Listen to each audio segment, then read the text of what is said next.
உலக புகழ்பெற்ற மதுரை மீனாட்சி அம்மன் கோவில்ல மட்டும்தான் நடராஜர் தன்னோட இடது காலை மாற்றி வலது காலில் ஆடுவது போல காட்சி அமைந்திருக்கிற சன்னதி இருக்கு. ஏன் தெரியுமா? பொதுவா நடராஜர் தன்னோட இடது காலை தூக்கி ஆடுவது போல இருக்கிற காட்சி தான் மற்ற எல்லா கோவில்களையும் நம்ம பார்த்துருப்போம். ஆனா உலகத்திலேயே மதுரை மீனாட்சி அம்மன் கோவில்ல மட்டும்தான் தன்னோட வலது காலை தூக்கி ஆடுவது போல காட்சி கொடுத்திருப்பாரு.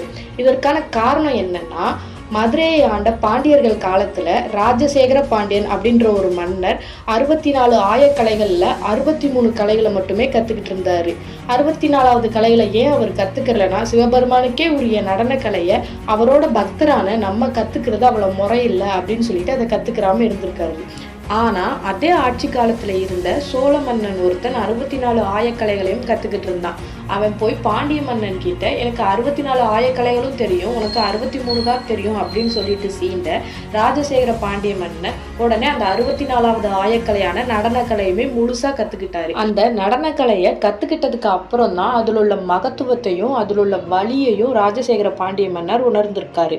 உடனே மதுரையில இருக்கிற மீனாட்சி அம்மன் கோவிலுக்கு போய் அங்க இருக்கிற நடராஜர் கிட்ட, இந்த கலையில இவ்வளவு வலியும் வேதனையும் இருக்கு, இவ்வளவு நாளா உன்னோட இடது காலை மட்டுமே தூக்கி ஆடிக்கிட்டு இருக்க, எனக்காக உன்னோட காலை மாத்தி ஆடி உன்னோட வலியை போக்கிக் கொள்ளக்கூடாதா அப்படின்னு சொல்லிட்டு ரொம்ப பக்தியோட அழுதுகிட்டே வேண்டாராம்.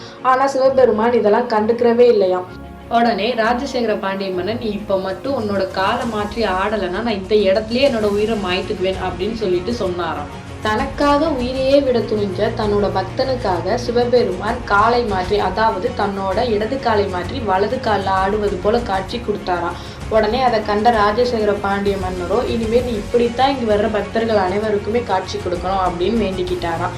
இதனால தான் மதுரை மீனாட்சி அம்மன் கோவில்ல மட்டும் சிவபெருமான் தன்னோட வலது காலை தூக்கி ஆடுவது போல காட்சி இருக்குன்னு சொல்லப்படுது. இதை பத்தின செய்தி மதுரை மீனாட்சி அம்மன் கோயில மட்டும் இல்லாம திருவிளையாடல் போன்ற பல்வேறு புராணங்கள்லையும் குறிப்பிட்டிருக்கிறதா சொல்லப்படுது. இதை பத்தின உங்க கருத்து என்னன்னு கமெண்ட்ல சொல்லுங்க. நன்றி.